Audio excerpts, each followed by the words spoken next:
Ok, ben, on se retrouve pour la première fois, je pense, en France avec une wellness. Donc, ben, merci Juliana de faire le podcast avec nous. Je peux remercier aussi Alison parce que c'est grâce à elle qu'on fait le podcast tous les deux ensemble. Donc, déjà, ben, comment ça va? Et puis encore merci du coup de nous rejoindre sur le podcast, Julien. Alors Alex, déjà c'est moi que je remercie pour l'invitation et voilà pour créer cette série de podcasts et que met en avant les athlètes français. Euh, on sait tous que le body n'est pas aussi mis en avant en France et je pense que c'est dommage parce que on a des excellentes athlètes, que ce soit pour les hommes et également pour les femmes. Donc, ça fait vraiment plaisir d'être aujourd'hui sur ces podcasts avec toi pour parler de cette passion qu'on a en commun.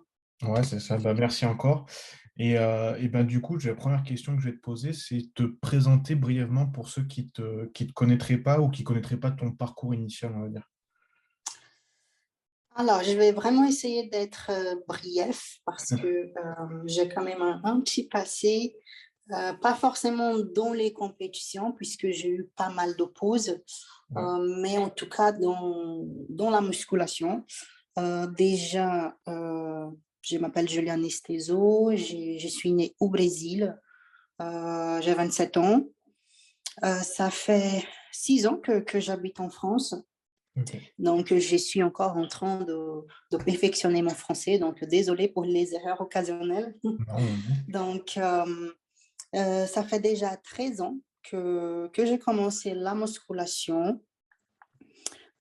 J'étais bien évidemment au Brésil et je pense que c'est une chance d'être d'être brésilienne dans ces sens-là parce que au Brésil, on commence la musculation très tôt.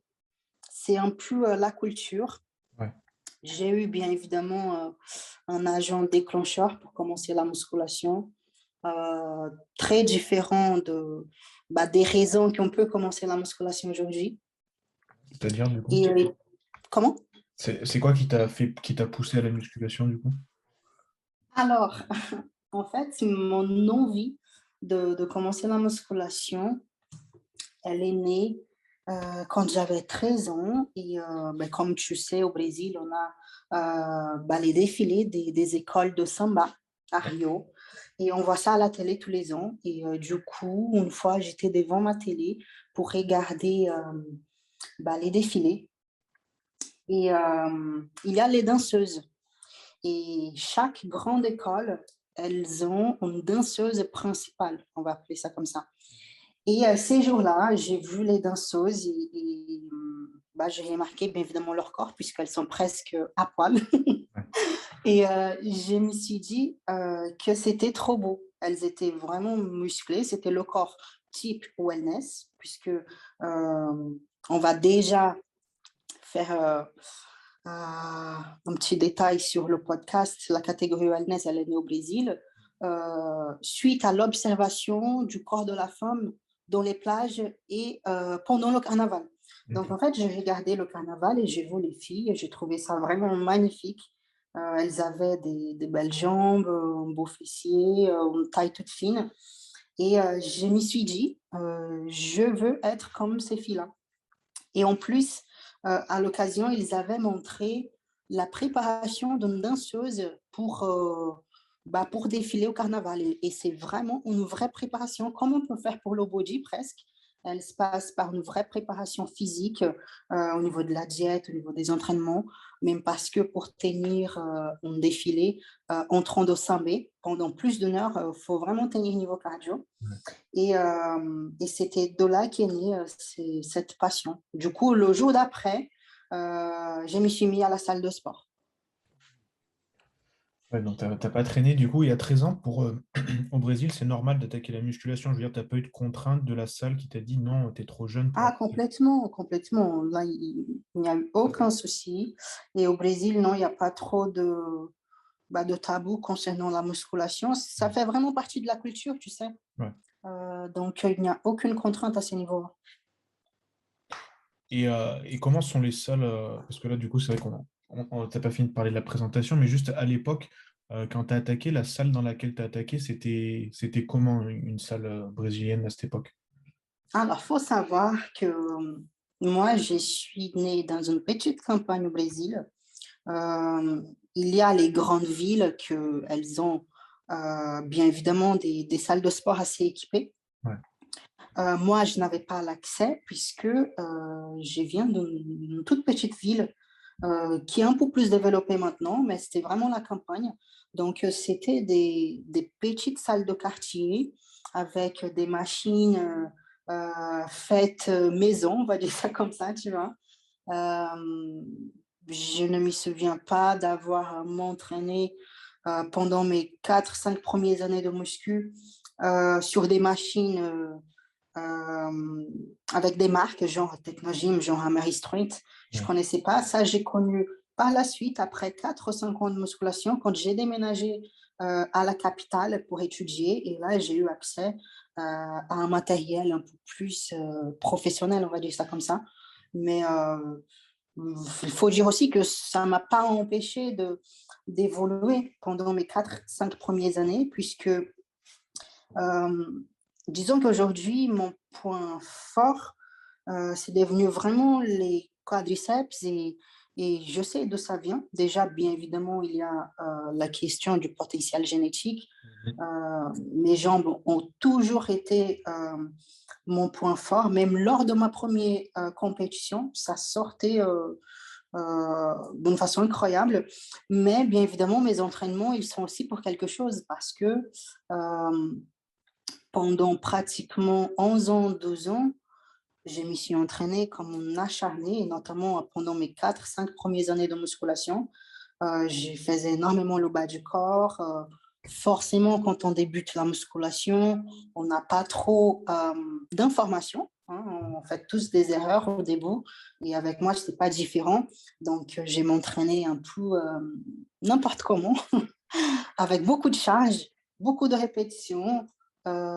Mais voilà, ça m'a aidé à créer une base, puisque je pense que quand on s'entraîne sans trop réfléchir, c'est pas trop mauvais non plus, tu vois, parce qu'aujourd'hui, je pense que le gros problème avec les réseaux sociaux, l'Internet et tous ces genres de choses, c'est que on a tellement d'informations, mais tellement d'informations. Il y a un tel qui dit une chose, et Mm. 2 secondes après, il y a un autre qui dit ah non, mais c'est pas bien. Et après, on sait plus sur quelle voie on doit y aller, tu Ouais, vois. ouais. Et chez moi, dans la petite campagne, les réseaux sociaux, je ne savais même pas qu'est-ce que c'était.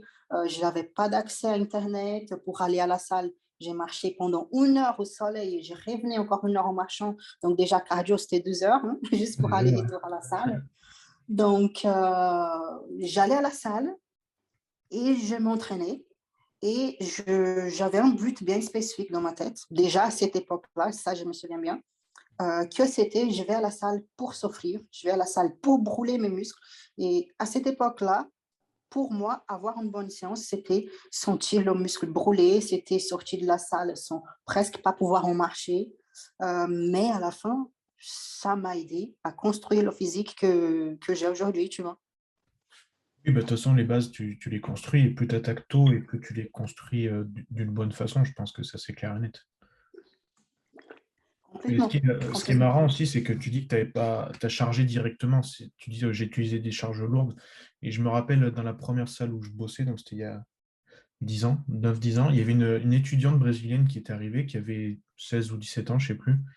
Et en fait, tout le monde la regardait dans la salle parce que c'était la seule fille à l'époque qui n'hésitait pas à charger. Elle mettait très lourd et elle s'entraînait, comme tu dis, vraiment, hein, tu voyais qu'à la fin de l'entraînement, elle ne pouvait plus rien faire, quoi.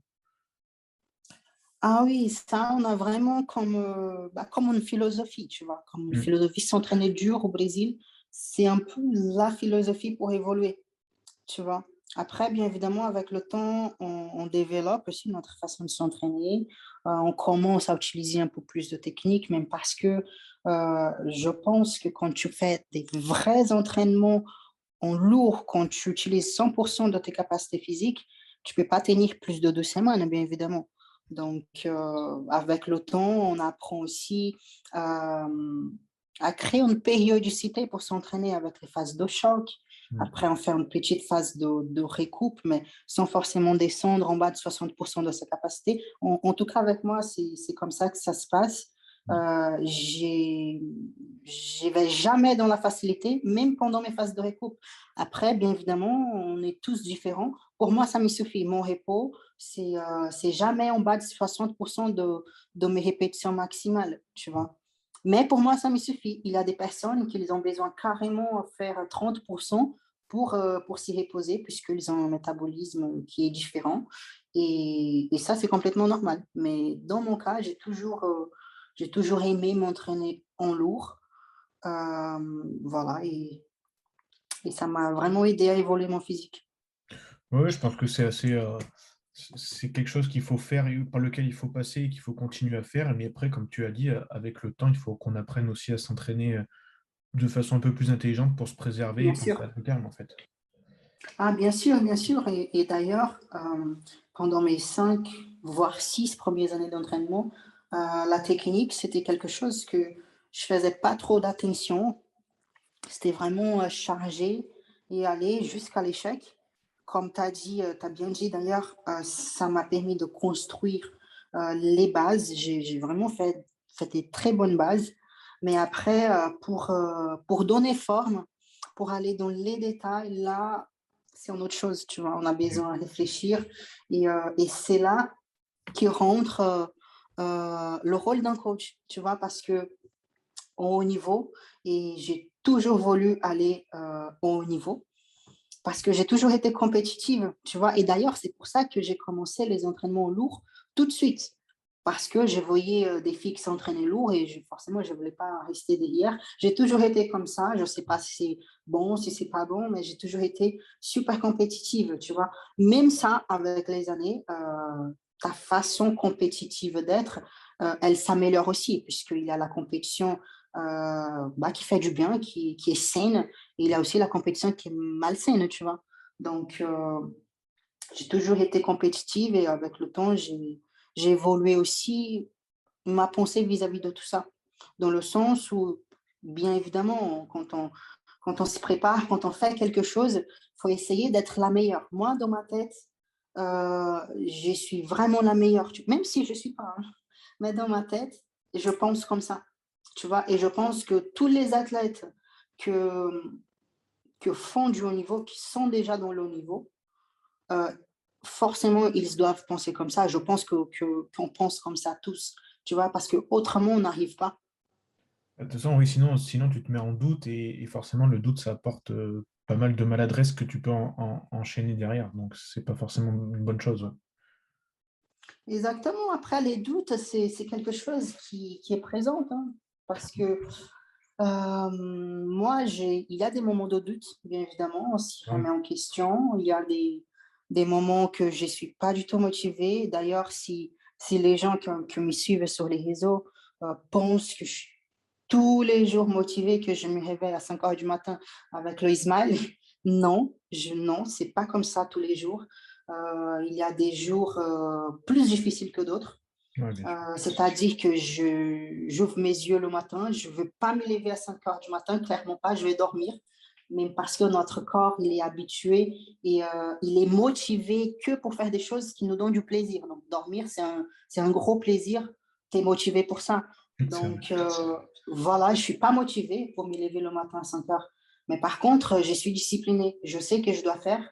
Si je ne fais pas ça, je suis un pas moins loin de mon objectif, tu Oui, vois. ouais, bien sûr. Donc, ouais, je te laisse parler un peu parce que je parle trop. Non, non, non, le but c'est de te donner la parole, mais tu vois, j'ai lu le dernier livre de Jocko Willings, je sais pas si tu vois qui c'est sur Internet, c'est un ancien Navy SEAL de l'armée américaine qui s'est reconverti en formateur et en quelqu'un une personnalité publique, et ce qu'il dit, c'est que la discipline égale liberté, et il explique un peu pourquoi, mais en fait, tout simplement, bah, comme tu dis, se lever à 5 heures, bah, comme il dit, l'exemple qu'il prend, c'est bah, ça te permet d'avoir plus de temps dans ta journée pour avoir plus de choses à faire que tu aimes faire.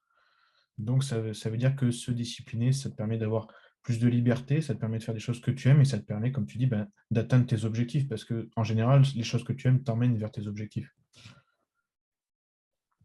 Ah, mais complètement. Et c'est C'est dingue. C'est qui cette personne que tu as citée? Joko Willings, je t'enverrai le lien si tu veux, je le mettrai aussi en description pour ceux qui... D'accord. Parce que justement, j'ai écrit un e-book sur l'alimentation et Mhm. du coup, je pars du principe que on ne peut pas parler de suivre un régime, de parler de discipline sans forcément parler du mindset, tu vois, Ouais, de la façon qu'on voit les choses et qu'on appréhende les choses. Donc, sur cet e-book, justement, c'est dingue parce que j'utilise exactement la même phrase, que la discipline, elle est une façon de liberté, en fait, c'est tu sûr. vois? Donc, non, c'est vraiment ça et je pense que quand on quand on est dans une voie en train de poursuivre nos objectifs, je pense qu'on arrive tous à la même conclusion, tu vois? Parce que de toute façon, je pense que peu importe ce que tu veux faire dans ta vie, si tu es pas discipliné, si tu arrives pas à poser une routine, tu peux pas avancer et ça, c'est valable, c'est pas que pour le body, c'est vraiment pour tout dans la vie, tu vois? Ouais, je pense même qu'au contraire, c'est le body permet d'apprendre, quand on attaque jeune en tout cas, permet d'apprendre cette routine à mettre en place, cette discipline qu'il faut avoir pour réussir. Je pense que c'est plus ça que c'est grâce au body qu'on est discipliné. Enfin, je sais pas si tu vois ce que je veux dire, mais en gros, Oui, ouais, je vois. le body, c'est qu'une chose de notre vie parce qu'il y a d'autres gens qui réussissent à être disciplinés, à atteindre leurs objectifs sans faire du body. Et juste le body permet quand on le fait bien ou quand on a envie de le faire bien, et ça apporte cette chose-là des fois on s'en rend pas compte, hein, mais au fil du temps, surtout quand on est jeune, on s'en rend pas compte. Mais ça apprend tout doucement des bases comme tu dis, de se lever, de faire des choses de façon régulière, tout simplement. Oui, bien sûr, parce que faut dire que le body, c'est une discipline que prend trop de temps, trop de place dans la vie. Tu Mm. vois, ça, c'est indéniable. Ouais. Et surtout quand tu es dans le haut niveau, hein, là, je vais vraiment parler du haut niveau. Par contre, là, c'est pas que le body, c'est dans tous les sports de haut niveau. Quand tu es là-dedans, il n'y a que ça, tu vois. Mm. Et, euh, et c'est là où c'est vraiment difficile pour moi. Si tu veux, les compétitions pour moi, ça a toujours été plus difficile que pour tout le monde. Tu vois, si tu veux, je t'explique pourquoi. Mais pour moi, ça a toujours été plus difficile, tu vois, parce que je ne respecte pas ma génétique, tu vois.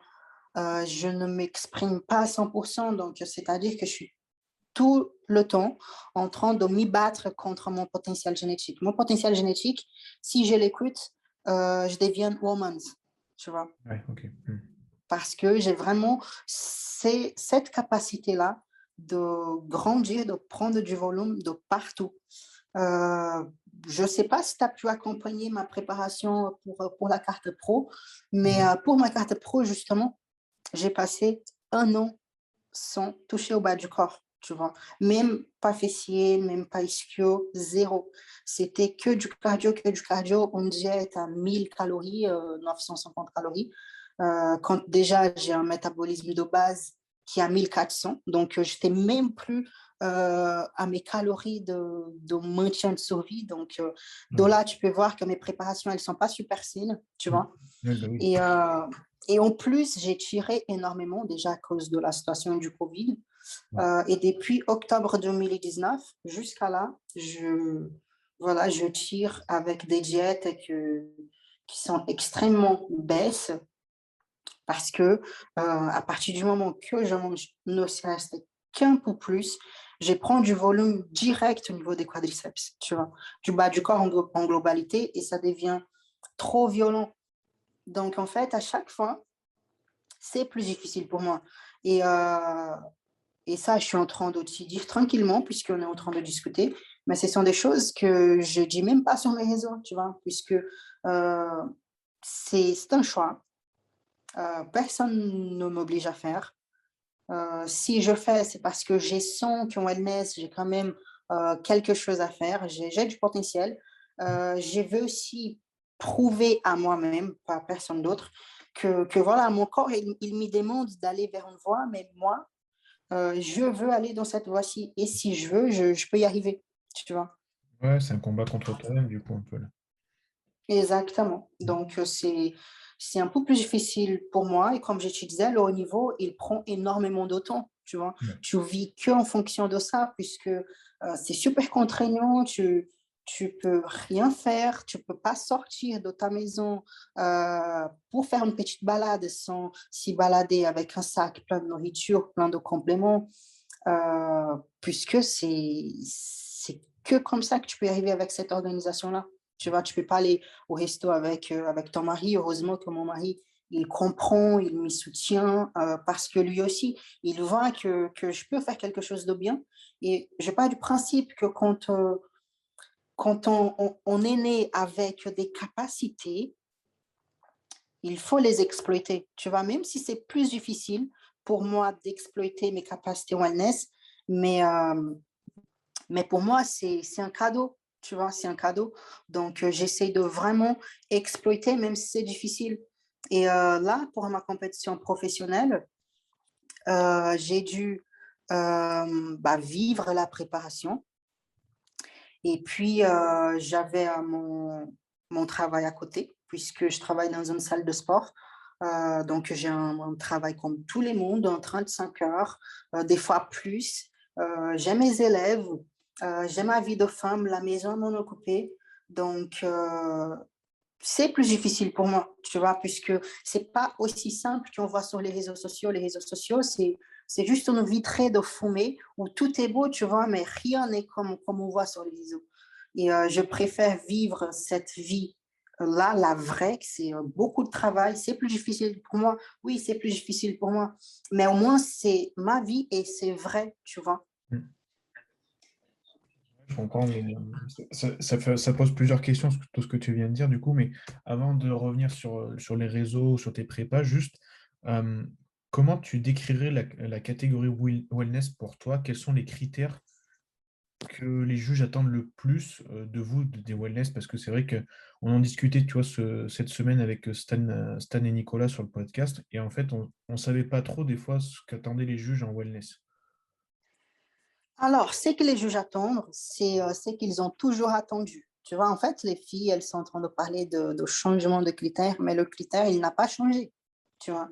Ce qui s'y passe, c'est, je pense, hein, ce qui s'y passe dans toutes les catégories, heu, parce que bon, j'accompagne le body depuis un moment et des fois, hem, selon la compétition, selon les juges, il y a un physique que gagne dans un KT et dans cette même KT, dans une autre compétition, c'est un physique complètement différent que gagne. Même en bikini, c'était déjà arrivé, tu vois? Ce genre de choses. Ouais, Je ouais. pense que maintenant, peut-être qu'il va avoir un peu plus d'homogénéité, tu vois? Mais en wellness, je trouve assez simple, tu vois? C'est, le physique en X. Ils veulent vraiment, les dorsaux qui sont, bien détachés, une taille qui est fine, tu vois? Ça, par contre, que ce soit en bikini, en wellness, à partir du moment que tu as une taille fine, tu as déjà gagné quelques points. Ouais. Niveau volume, depuis que Yarishna, elle a gagné aux États-Unis, je pense que la KT, elle a un peu évolué, tu vois? Puisque avant le critère, c'était Franciel, Franciel Matos au Brésil, Mhm. puisque, l'année dernière, elle a gagné d'Angela et puis, on la voyait un peu comme le critère, wellness, tu vois? Après, Franciel, elle est pas trop volumineuse, tu vois? Elle a une taille qui est fine, surtout parce qu'elle pose super bien.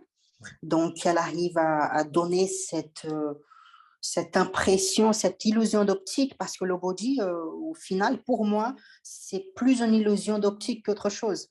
L'athlète qui sait mieux s'y mettre en valeur, qui sait mieux cacher ses points faibles, et mettre en valeur ses points forts, normalement, c'est lui qui passe, tu vois? Parce que combien des fois on avoue, des athlètes qui ont juge plus conditionnés, ou plus volumineux, ou mieux préparés, mais qu'à la fin, ils ne gagnent pas. Sans parler de, voilà, de prédilection ou de, voilà, ou de compétition volée, tu vois.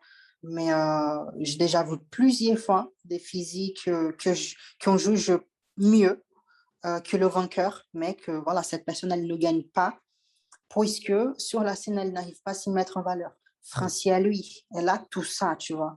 Mais, comme je viens de te dire, depuis que Yarishna a gagné d'Angela, la catégorie, elle a un peu évolué, tu vois, puisque Yarishna, elle est plus volumineuse. Et Clairement. la preuve, c'est que Francielle, elle est en train de prendre aussi du volume, puisque je la suis sur les réseaux sociaux, et je vois qu'en ce moment, elle essaye de faire une mini prise de masse avant Olympia, tu vois. Donc, effectivement, la catégorie wellness, elle a un peu évolué, tu vois. Donc, aujourd'hui, si on arrive un peu plus volumineuse, c'est pas mal.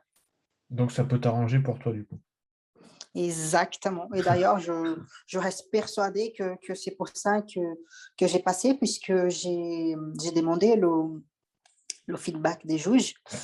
Ouais. Euh, et notamment avant la compétition, j'étais en train de parler avec Emilio Martinez et il m'a dit clairement que le critère à adopter, c'était Yarishna, tu vois. Ok, ouais. Voilà, donc du coup, je pense que c'est pour ça que j'ai passé, puisque j'étais le meilleur compromis entre le volume et la condition. Mhm. Condition, c'est vrai que je suis très consciente hein, par rapport à cette caté, puisque je suis préparatrice aussi, et du coup, faut que je sois consciente. Et je suis consciente qu'à Portugal, j'avais un peu trop de conditions au niveau des quadriceps, tu vois. Mais ça, encore une fois, c'est quelque chose que j'ai des choix à faire, tu vois.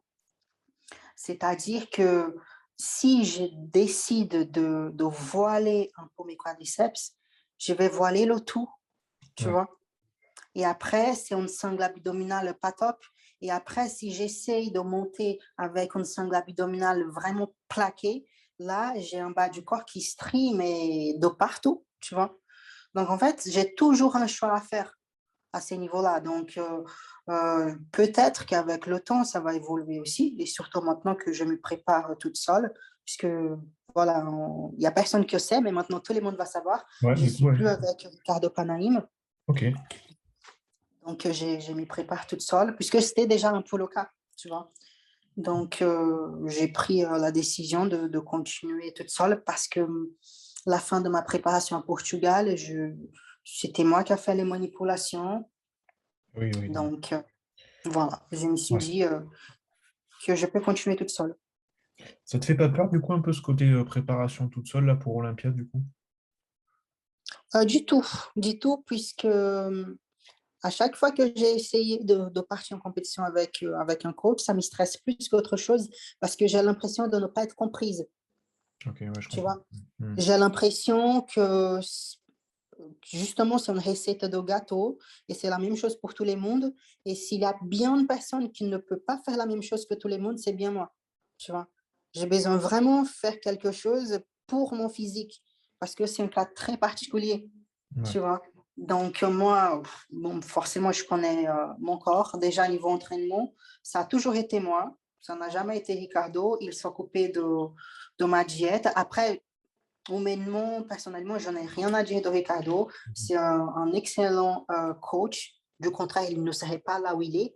Euh, Par contre, comme à chaque fois dans la vie, des fois, il y a un coach qui correspond à tout le monde, mais pas à toi, et c'est normal, tu vois. Oui, c'est pas. Comme tu dis, on tombe rarement sur le premier bon coach parce que ben, déjà on a des affinités qu'on a plus ou moins. Et puis il y a des coachs qui sont plus réceptifs que d'autres. Et en face, il y a des élèves qui, eux, ont besoin d'avoir plus ou moins besoin de réceptivité, justement. Donc, Oui, bien sûr. Et du coup, j'ai passé un an avec Ricardo. J'ai eu ma carte pro avec lui, mhm. mais en parlant avec mon mari, parce que mon mari, comme il voit ça de loin, il est plus lucide, tu vois. Parce que moi, je suis en mode robot, hein. Je ferme les yeux et je fais les trucs. Et mon mari, il est plus lucide. Et du coup, pour devenir pro, il n'y avait rien à faire. Je prenais pas de chimie, je m'entraînais pas. Je faisais une diète à 950 calories et je faisais 2 heures de cardio par jour. Le jour de la compétition, pas de manipulation, rien du tout. Je me réveille, je vais à la compétition. Donc, il n'y a rien à faire. Et c'était là, en pro, forcément, on peut exploiter un peu plus le physique. Et du coup, à la fin, c'était là que j'ai vu que hmm, il y avait quand même un manque de connaissances personnelles, tu vois, pas de connaissances en prépa, Ouais, je comprends. mais un manque de connaissances dans mon cas, tu vois. Mm. Et du coup, je pense que si j'avais pas fait comment moi je fais, j'aurais pas monté aussi bien que j'ai monté, tu vois. Ok, ouais. Et là, du coup, pour le Portugal, donc tu t'es préparé. Alors, tu as eu un an quasiment entre Alicante ou l'an dernier où tu as gagné ta carte pro. Bon, c'était pas ta première compétition. C'est vrai qu'on a passé un peu le côté bikini à l'IFBB France, hein. On pourra, enfin, on peut en revenir dessus, d'ailleurs, si tu veux. Mais du coup, Ah, vas-y, j'ai vas-y. jamais fait bikini, hein. Ah, c'était Women's que tu avais fait, du coup? Non, non, c'était toujours wellness, toujours en wellness. Ah, ok, je croyais que Donc, t'avais fait bikini. non, non, j'ai toujours été en wellness. J'ai commencé au Brésil, d'ailleurs. J'ai commencé en 2015 au Brésil. Ok. Après, je suis venue en France. J'étais championne de l'Académie Nord, championne de France 2017, 2017, ouais. troisième, Ouais. voilà, 2017, troisième en Europe. Et au championnat du monde 2017, j'ai été déclassée parce que j'étais trop balèze. Ok. Et Ouais. voilà, et ça, en IFBB, c'était là que j'ai décidé d'arrêter puisque je n'étais pas prête à sacrifier Mm. mon physique parce que j'avais déjà fait, tu vois, Mm. entre Europe en mai et le championnat du monde en décembre, j'avais déjà arrêté les entraînements bas du corps, comme à chaque Ouais. fois, et j'étais encore hors critère. Donc, j'ai arrêté en décembre 2017 jusqu'à reprendre à Alicante en 2020. Ok, ouais. Mm. Ouais, je sais pas pourquoi, je pensais que c'était pas en wellness, mais c'est moi qui me souviens mal. Mais du coup, ouais, de toute Non. façon, c'était. Enfin, même, je pense que maintenant, tu peux faire le retour là-dessus, mais c'est une bonne décision de plutôt avoir attendu et d'être parti chez la NPC plutôt qu'être resté chez l'élite, quoi. Ah oui, même parce que j'ai toujours eu bien clair dans ma tête qu'il y a, même si j'adore faire des compétitions, tu sais, il y a certains prix que je suis pas prête à payer, que ce soit en IFBB ou NPC. Je pars du principe que c'est mon bien-être avant tout. Euh, c'est bien faire des compétitions, mais à la fin, personne n'est dans ma tête pour savoir comment moi j'ai mission, tu vois. Donc, je mets toujours mon bien-être avant tout. Et je pense que c'est pour ça que j'arrive à évoluer physiquement et, et à rester saine quand même, tu vois. Ouais, c'est quand même ce que j'allais te demander, parce que quand tu fais une prépa aussi longue, alors là, tu nous as dit donc d'octobre 2019 à peu près, jusqu'à Alicante. C'est ça. Euh, Quand tu fais une préparation aussi longue avec aussi peu de calories et en tirant autant sur le physique et avec le cardio notamment, ce qui rajoute beaucoup de stress métabolique, comment à la fin d'Alicante tu te sentais physiquement et mentalement surtout? Ah non, je me sentais épuisée, ça c'est clair. Ouais. Ça c'est clair. Je ne vais pas dire que tout était rose. Ah non, tiens, on est guerrière. Non, j'étais vraiment épuisée. Pour moi, il était temps que ça se finisse, clairement. Mais par contre, une chose est sûre, c'est que s'il fallait tenir plus, je tiendrais plus, puisque je suis comme ça, tu vois. Ouais. Mais à la fin, oui, on est épuisé, surtout pour moi. Moi, je me prépare super rapidement. 8 semaines pour moi, et c'est plié, tu vois. Donc, j'étais prête, juste pour te donner un ordre d'idée, en janvier, j'étais prête, tu Mm. vois. Et, euh, et Panaïm, il est un peu à l'ancienne, tu vois, c'est-à-dire qu'il est super carré, super strict. Et moi, je suivais.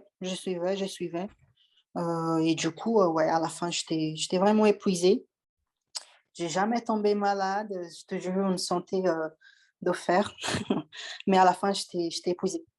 Ouais, ce qui n'est pas évident, parce que comme tu dis, la santé, ne pas tomber malade quand on est si bas en calories, c'est quand même compliqué aussi, parce que le système, dans l'ensemble, il est plus faible, entre guillemets. Ouais, là, je pense qu'il y a le mental, pardon, Ouais. que joue énormément.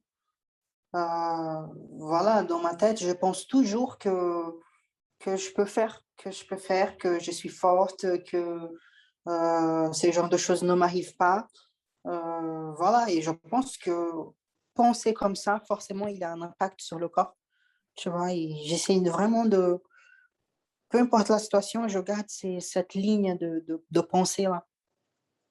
Ouais, je comprends, ça te drive un peu et ça te permet d'oublier certaines choses du coup. Mm.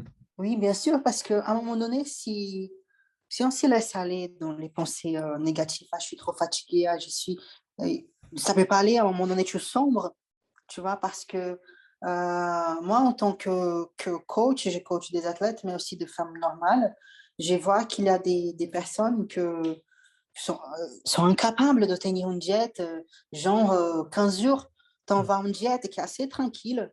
La personne, disons que elle a une dépense énergétique totale calculée à, je sais pas, 2300 calories. Elle veut maigrir, tu l'envoies en diète à 1800 calories, c'est bien, tu vois, tu manges assez bien euh, et tu baisses pas trop pour commencer une sèche.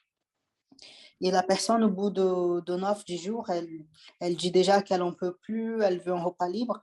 Donc, tu t'imagines comme ça pendant un an, tu vois. Donc, c'est là que tu t'y dis que si c'est pas le mental, tu sombres. Et du coup, on tient. Ouais, c'est exactement ça. C'est quoi ton rapport justement avec ces repas libres? Moi, je suis assez contre ça, entre guillemets, dans le sens où je trouve que souvent c'est surjoué, dans le sens où on le donne plus pour faire plaisir aux gens, justement, qu'il y ait Bien d'impact, qu'il y ait sûr, d'utilité. pour moi, personnellement, je vais te parler en tant qu'athlète et personnellement. Pour moi, repas libre, c'est stratégique. Pour le physique, si nécessaire, Voilà. tu vois. C'est pas pour se faire plaisir. Parce que pour s'y faire plaisir, on va pas au haut niveau, tu vois. En tant que coach, oui, c'est que psychologique, tu vois. Puisque à partir du moment où tu as une diète équilibrée, tu manges bien, tu as tes glucides dans la mesure qu'il t'y faut, tu manges équilibré et varié, ben, un repas libre, oui, c'est que pour le côté psychologique. Et pour moi, il n'y a pas trop de, voilà, il n'y a pas trop de bénéfices. Après, en tant que coach et en ayant travaillé avec pas mal de personnes différentes, là, tu apprends à faire un peu l'équilibre, tu vois. Mais personnellement, j'utilise les repas libres pour moi et pour certains athlètes que pour le côté stratégique, clairement. Ouais, bah oui. Oui, ça fait partie des outils, comme l'entraînement fait partie des outils pour performer, en fait, hein, tout simplement. Exactement, je pars du principe qu'on n'a rien sans rien. Mm. Tu vois, si tu veux échanger ton corps, il y a un seul chemin. Si tu veux faire une compétition, pour moi, il y a un seul chemin. Il y a des personnes qui sont un peu partisanes des diètes un peu flexibles. Moi, je suis pas trop pour, tu vois. Pour moi, c'est poulet, poisson blanc, haricots verts, riz, euh, quelques fruits, tu vois. Et c'est tout. C'est ça qui marche. C'est ça qui a toujours marché, tu vois. Et on peut faire une préparation différemment, un peu plus flexible, mais la qualité de la peau, c'est pas la même, tu vois. Il y a un truc qui s'y passe quand tu fais une préparation dans l'eau dure et quand tu fais une préparation un peu plus flexible. Et oui, tu peux arriver, tu peux afficher un beau physique, tu peux même gagner ta compétition. Mais à la fin, si tu arrives à aller au haut niveau, quand tu vas te confronter au meilleur, là, il y a un truc qui va bloquer. On va séparer qui a fait le taf vraiment, qui s'est mis sur l'eau dure, dans l'eau dure, pardon, et qui n'a pas fait, tu vois. Ouais, comme tu dis, il y a quelques anomalies génétiques qui peuvent se permettre, mais au bout du bout, il y a très très peu de personnes qui peuvent tout gagner en tout cas, en Mais faisant bien ce sûr, genre de choses. il y a des personnes qui veulent faire comme des grands athlètes du body. Ah non, mais Fiorif, il fait ça. Ah non, mais Ron Coleman, il mange ça. Mais est-ce que toi, tu t'entraînes comme Ron Coleman, il s'entraînait? Est-ce que tu as la génétique de Ron Coleman? Non. C'est Donc, exactement à un moment donné, l'exemple, ouais. que j'avais en tête parce qu'il y en a qui disent ouais, ben, Coleman, il mangeait de la sauce barbecue, machin, machin. Ouais, mais personne n'a été et ne sera comme Coleman. Donc, Bien sûr, aujourd'hui, il est pratiquement handicapé, tellement il s'entraînait dur. ouais. Mais c'est qui aujourd'hui qui s'entraîne comme ça? Mais personne. Donc, à un moment donné, si tu veux faire les choses faciles que tel athlète a fait, il faut aussi passer par les choses difficiles qu'il a dû faire, tu Mm. vois. Il faut Exactement. mériter, en fait. Ouais, c'est un peu aussi des problèmes. On passe un peu à autre chose là, mais sur les réseaux sociaux, tu vois, justement, le problème, c'est que maintenant, on voit quasiment que ce qui est beau, c'est ce que tu disais tout à l'heure, hein. Et du coup, Ah, c'est bien vrai que sûr. les débutants ou les gens un peu non éduqués sur ce qu'est le body, en tout cas ce que ça implique, ben, ils comprennent pas du coup. Non, non, non, parce que, comme je te disais déjà, voilà, ça prend toute la place. Ouais.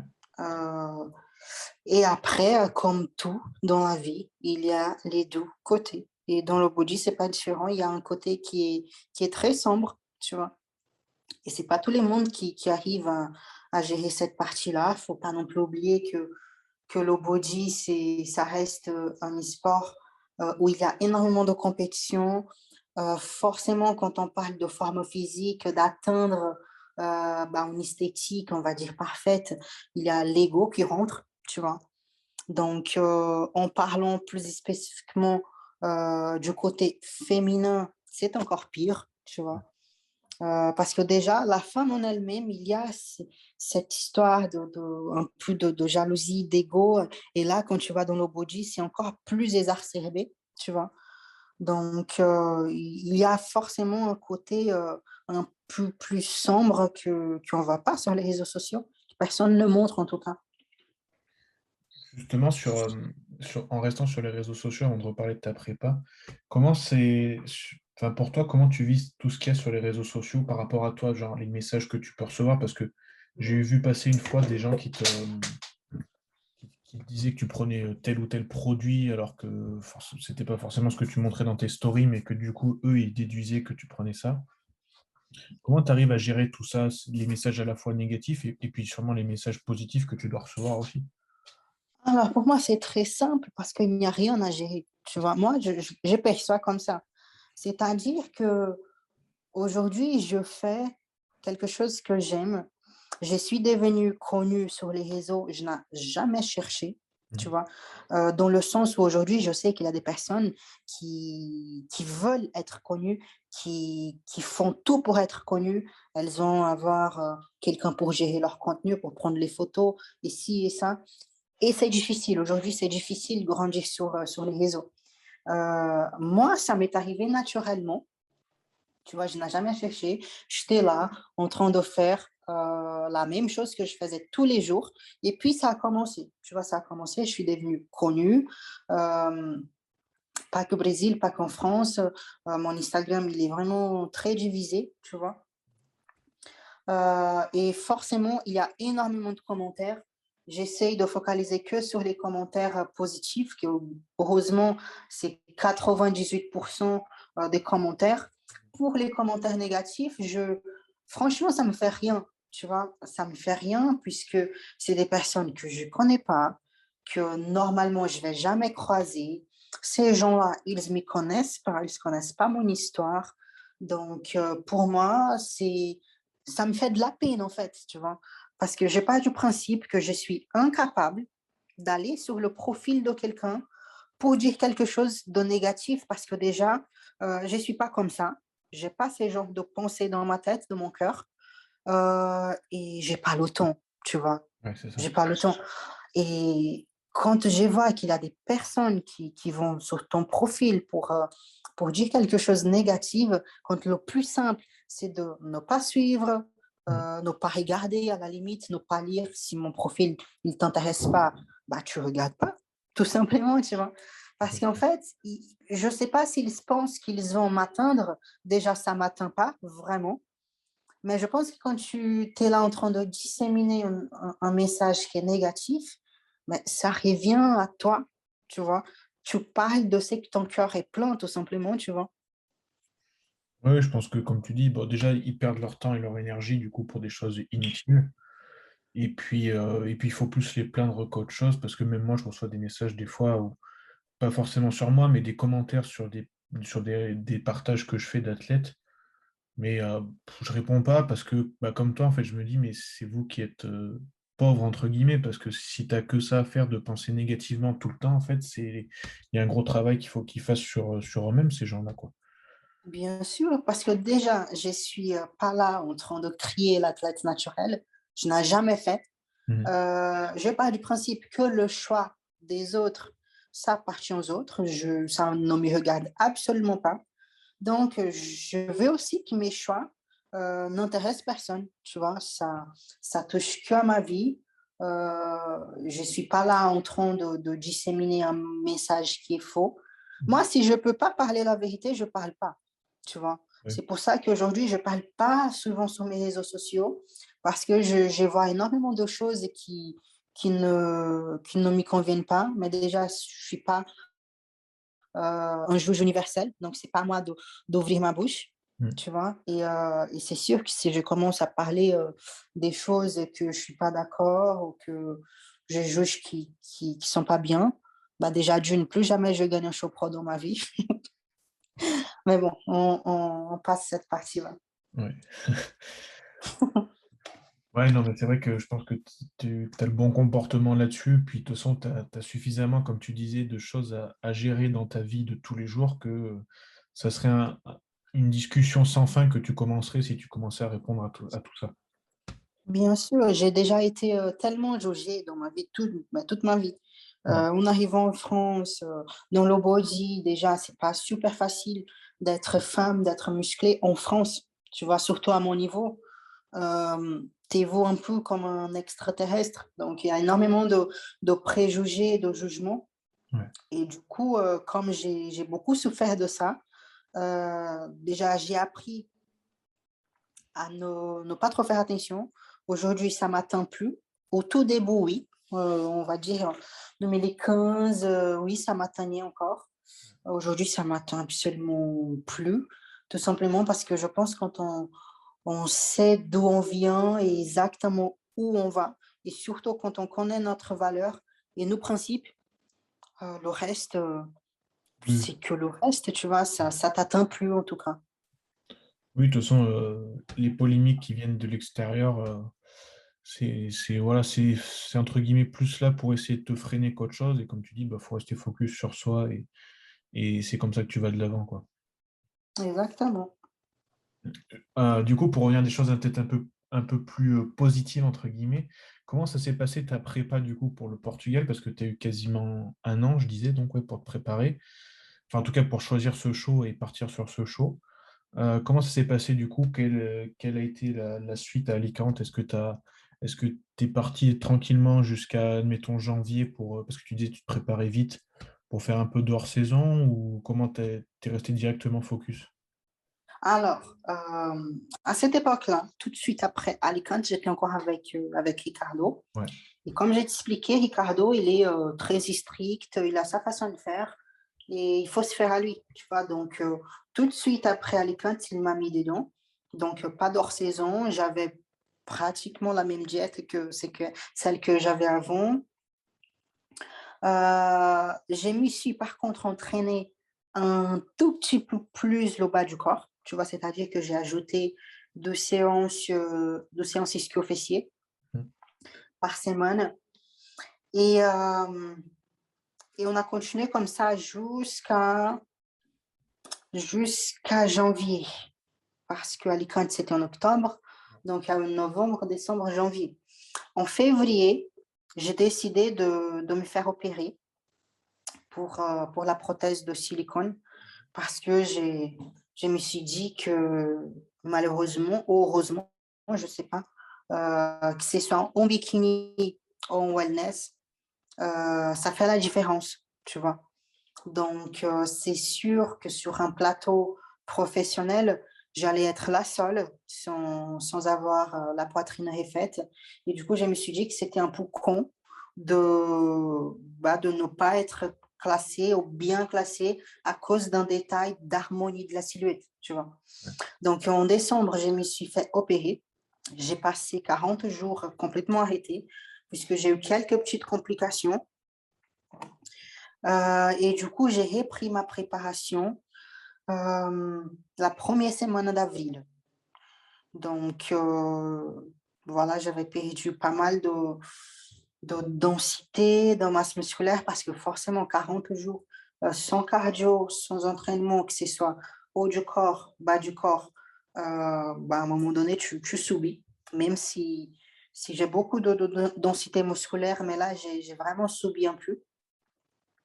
La diète, j'ai essayé de garder une diète propre, mais j'ai entamé ma préparation la première semaine d'avril avec un physique que pour moi, c'était mon pire physique de ma vie, hein, Ouais. suite à cette opération et ces 40 jours à été, parce que d'ailleurs, c'était la toute première fois que je ne m'entraînais pas pendant aussi longtemps. C'était quelque chose que je n'avais jamais vécu, tu vois. Donc, voilà, j'ai démarré en avril avec une diète à 950 calories, comme toujours, puisque c'était Ricardo qui m'avait envoyé. Et puis, voilà, j'ai tiré de avril à juillet. Et comme tu as pu constater, le physique en juillet, il était bel et bien de retour, tu vois. Et quelques entraînements bas du corps.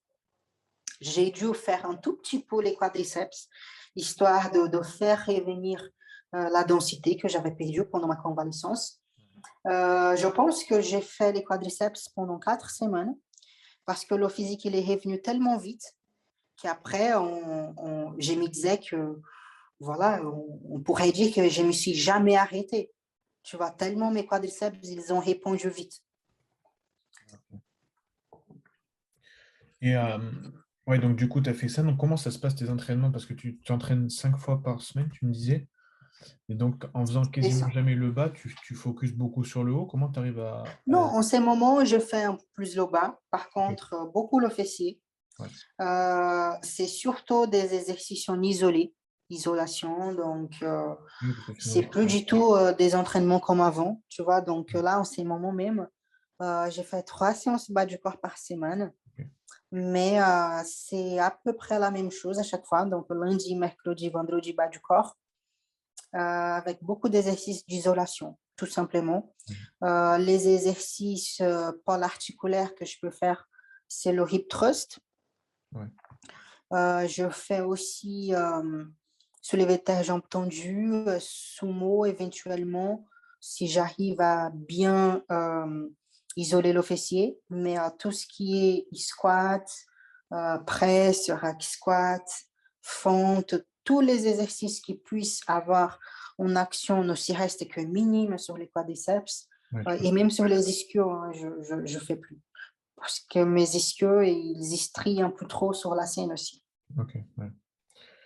Ouais, donc avant le Portugal, pendant un moment, du coup, ouais, tu n'as pas touché encore au bas. Et en fait, c'était juste le cardio qui te permettait d'avoir cette condition sur le bas du corps. Avant Portugal, Ouais. non, avant Portugal, je me suis entraînée un peu le bas quand même. Parce que comme je t'expliquais, j'ai commencé la prépa pour Portugal en avril. Et du coup, j'ai dû faire le bas du corps, Ouais, mais puisque sur les pendant ma dernières semaines, je voulais convalescence, dire. pendant les dernières Ouais. semaines, je faisais un tout petit peu le fessier aussi. Ok. Mais pour les 3 dernières semaines de Portugal, j'avais tout simplement un entraînement bas du corps par semaine Mhm. et focus sur le fessier. Et toujours autant de cardio, du coup? Ah oui, cardio, toujours. Ouais. C'est pour contrôler un peu la prise de volume. Et oui, toujours du cardio 1 heure à jeun le matin. Ouais. Ouais, puis ça t'évite de descendre plus que ça aussi en termes de calories, j'imagine, sur la diète. Alors, ça pourrait. Et d'ailleurs, c'est ça que je vais faire maintenant, vu que je me prépare toute seule. Ouais. Mais avec Panaïm, non. Non.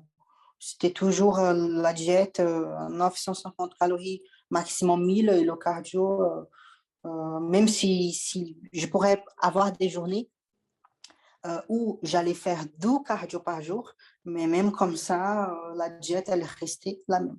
Ouais.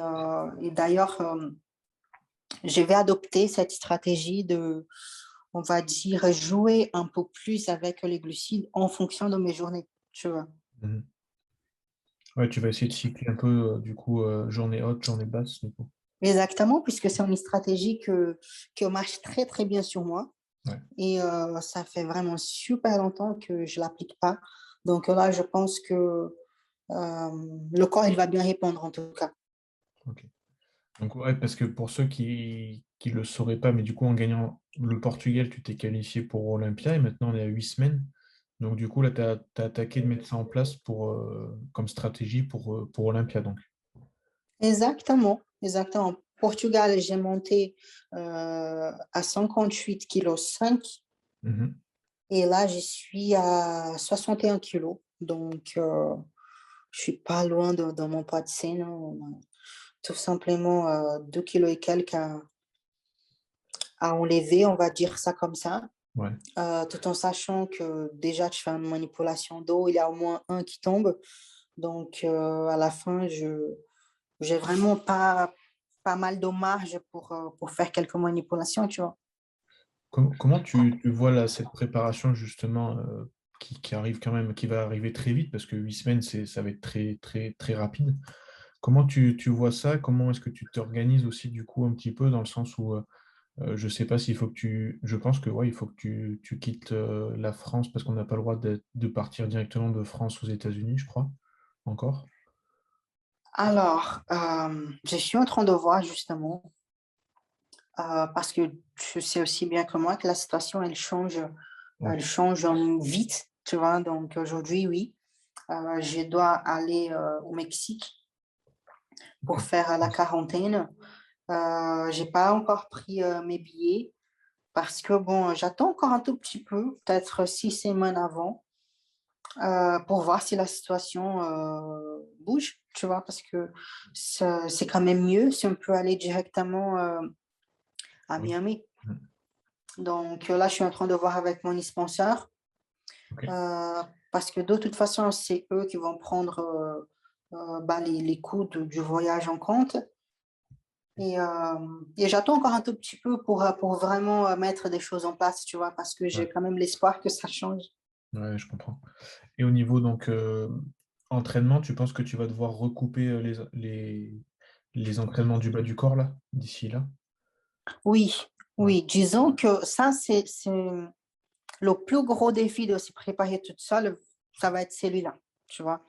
Parce que, j'ai toujours eu très clair dans ma tête que, avoir un coach pour moi, c'était pas pour m'envoyer une diète ou m'envoyer un programme d'entraînement ou faire une chimie, tu vois? Heu, Même parce que en 2020, j'avais un physique beaucoup plus, développé que que je devrais avoir pour wellness. Donc maîtriser le développement d'un physique, ça, c'est pas un problème.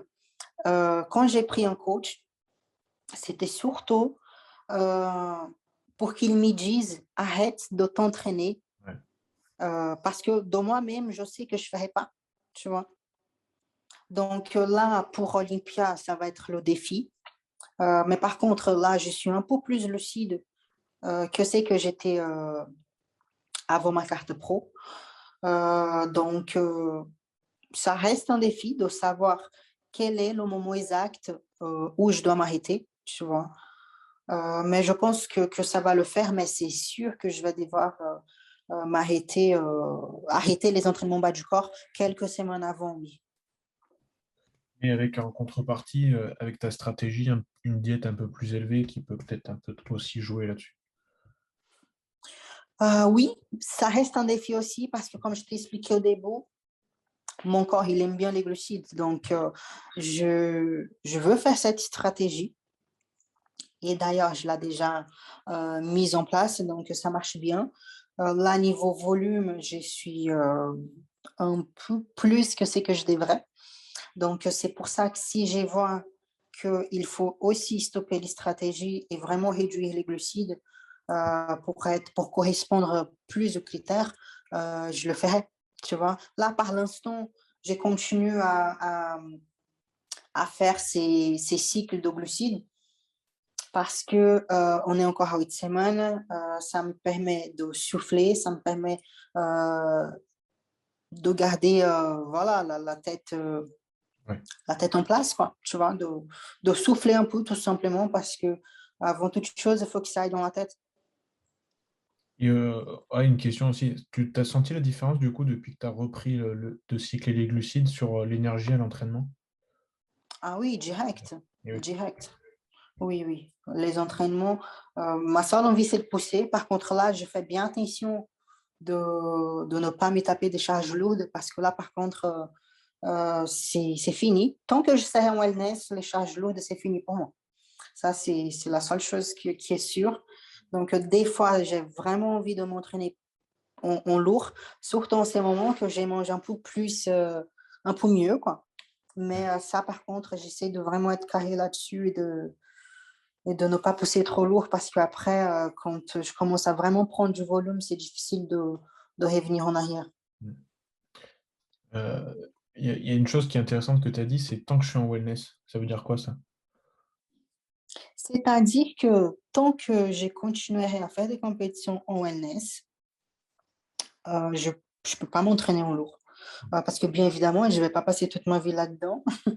À faire la musculation, oui, toujours, parce que la musculation, ça fait vraiment partie de qui je suis, tu vois. Mhm. Tout simplement. Ça fait, j'étais gamine quand j'ai commencé. Oui, oui. C'est un peu la philosophie du pays d'où je viens. J'aime ça, ça m'aide à réfléchir. Mais le body, au niveau, non, je ne vais pas passer longtemps là-dedans, tu vois. Bah, du coup, ça rejoint la prochaine question. Donc, cette année, pour toi, c'est quoi l'objectif à Olympia? Et puis, du coup, bah, en tant qu'athlète, comment tu vois ton avenir en tant qu'athlète, du coup? Alors, je vais être très honnête avec toi. Euh, pour moi, cette Olympia, c'est vraiment la meilleure chose qui pourrait m'arriver. Tu Mhm. vois, parce que en faisant Olympia, euh, déjà, je suis vraiment en paix avec moi-même en tant qu'athlète. J'ai même pas besoin de gagner Olympia, tu vois. Ok. Euh, pour être en paix avec moi-même, le fait de savoir que je suis l'une des très peu wellness qui vont être à Olympia et qui ont gagné des shows pro parce que cette année, comme tu le sais, c'est la première et la deuxième qui sont qualifiées, tu vois. Mais pour moi, il y a quand même une différence d'être qualifié quand tu gagnes la compétition, tu vois. Aussi. C'est-à-dire que tu es vraiment qualifié, quoi. 12e place, c'est très bien, surtout cette année. Ils veulent avoir beaucoup d'athlètes sur la scène et c'est bien. Mais je pense qu'il n'y a pas le même poids qu'être la championne, d'arriver à Olympia en étant une championne d'un show pro, Mm. tu vois. Donc, déjà à ces niveaux-là, je suis en paix avec mon histoire dans le body. Parce que je suis arrivée où je pense que 100% des athlètes veulent y être, quoi, tout simplement, tu vois. Je pense aussi. Donc, si c'était pas comme ça, je pense que je serais vraiment ingrate, tu vois, vis-à-vis de mon parcours. Donc, là, pour moi, aller à Olympia, c'est du fun, tu vois, c'est-à-dire que je vais continuer à bosser comme mon acharné, je vais rien laisser au hasard, mais Olympia, c'est vraiment pour profiter de tous ces chemins que je fais, tu vois, que j'ai Mm. parcourus. Tu vois, ça donne du sens à mon parcours, tout Ouais, simplement. bien sûr. Après, quand tu me demandes classement, c'est clair que moi, je me prépare pour gagner, tu vois. On sait tous qu'Olympia, il y a une grosse partie de politique. Euh, j'ai un but, bien évidemment. Mon but le plus pessimiste, c'est un top 5. Je veux être dans le top 5. Peu importe top 5, top 4, top 3. Mhm. Mais je vais être dans le top 5 tout simplement parce qu'à partir du moment que tu es top 5, tu es qualifié d'office. Et Tu oui. vois? Oui. Donc ça, déjà, c'est pas mal. Mais par contre, si tu me demandes mon réel objectif, je pense que je peux être clairement dans le top 3. Tu vois? Et aujourd'hui, je pense que pour s'y battre avec Yarishna, bah, ça va être moi. si tu me demandes de parler honnêtement et sans être, sans fausse modestie, tu vois. Ouais. Parce que Yarishna, c'est une super athlète, elle a une ligne qui est magnifique, mais aujourd'hui, si tu me demandes d'être honnête, tu prends toutes les wellness qui vont à Olympia, il n'y a aucune qui a la même qualité musculaire et densité musculaire que j'ai, tu vois. Niveau volume musculaire, on est dedans et s'il faut être en plus, je peux être aussi, tu Ouais. vois. Niveau féminité, c'est pas un souci non plus, tu vois. Euh, donc en fait, mon défi, c'est de trouver l'équilibre parfait entre le volume et la densité, tu vois, parce que ma densité, elle est mon point fort, mais elle est aussi mon point faible, tu vois. Ouais, si tu vas trop loin, oui. Exactement. Donc, pour moi, c'est une question de trouver l'équilibre sur ma shape. Tu Ouais. vois? Si on trouve l'équilibre, j'y vais pour m'y battre contre Yarishna, tu vois? Pas parce que je juge qu'aujourd'hui, elle a un physique qui est plus abouti que le mien ou qui est aussi abouti que le mien. Non, c'est parce qu'aujourd'hui, Yarishna, elle est aux États-Unis, elle fait le buzz, elle est à la mode, euh, elle fait que ça de sa vie. Donc, il y a tout un business derrière. Et elle fait, c'est qu'Olympia aime que les athlètes fassent. Tu vois? Ah bah complètement, oui. En plus, elle est ouais, souvent au siège de la NPC à Pittsburgh. Enfin, c'est un objet marketing très fort. C'est une marque même du coup de la NPC en fait. C'est ça Bien qui est bien sûr. pour elle. Après, c'est comme ça. Je suis au courant. Je Mm. suis consciente et je trouve pas que ce soit négatif. C'est pas Les gens immérité. qui, ouais, les gens qui sont prêts à faire comme ça, très bien. Moi, personnellement, ça fait pas trop mon genre, tu vois, de faire tout un truc pour s'y faire voir. Comme je t'expliquais, ça m'est arrivé naturellement. Je pense que pour quelqu'un qui possède un réseau social aussi puissant comme le mien, parce qu'on parle quand même de 450 000 followers partout dans le monde, Ouais. je ne donne pas forcément l'attention que je pourrais donner. Tu vois, je pense qu'il y a des gens qui vendent leur mère pour avoir cet Instagram-là. Ouais, c'est vrai. Je suis désolée de parler comme ça. Et moi, je sais que je ne suis pas trop dessus, tu vois. Parce que c'est pas trop mon truc, tu vois, c'est pas trop mon truc. Je vais arriver avec mon physique, le meilleur physique que je peux afficher. Je fais le job, je communique de façon naturelle, j'aime pas forcer trop et c'est pas du tout une critique. Si Arishna, elle fait ça, si Angela, elle fait ça, c'est parce qu'elles sont bien comme ça, elles sont heureuses comme ça et c'est ça qui compte. Et en plus de tout, c'est leur vie, c'est leur travail, tu vois. Aujourd'hui, le Instagram, c'est une petite partie de mon travail parce que moi, j'ai d'autres choses à côté qui sont pas forcément liées à Instagram. Donc, voilà. Mais c'est pas une critique, tu vois, je trouve très, très bien ces caleçons. Si j'avais le temps, je pourrais faire pareil, mais j'en ai pas.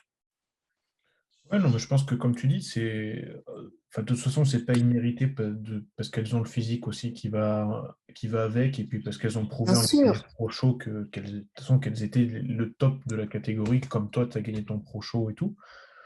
Et puis, de toute façon, voilà, après, en plus, elles sont aux États-Unis en tout cas, et il y a un business qui est plus développé aussi autour des athlètes là-bas, donc c'est pas illogique en soi. Mais du coup, pour toi, parce que tout à l'heure, tu nous disais, bah, c'est mon sponsor donc, qui va organiser, entre guillemets, mon voyage à Olympia. À ton avis, est-ce que suivant ton classement Olympia, est-ce que tu seras plus rémunéré suivant une bonne place à Olympia ou parce que tu as 450 000 followers sur Instagram? alors, avec mon sponsor actuel, c'est les places, c'est les classements. Oui, parce qu'en fait, on a un contrat et tous mes résultats ont déjà été stipulés à partir du top 10, tu vois. Donc, à partir du top 10, il y a voilà, les rémunérations. Si je fais top 10, top 9, top 8, et bien évidemment, le plus intéressant, c'est le top 5, 4, 3, 2, 1. Si, voilà, si on parle top 1, là, on n'en parle pas, quoi, on explose les compteurs. Donc, voilà, mon sponsor, il est déjà le sponsor du actuel Mister Olympia, donc Big Ramy. Grammy, ouais. Donc, ils sont habitués à faire ce genre de contrat. Mais oui, pour eux, c'est important d'avoir de la visibilité, mais c'est surtout les résultats à Olympia. Ouais. Ouais, mais ça, c'est bien justement qu'il y ait des sponsors qui fonctionnent encore comme ça.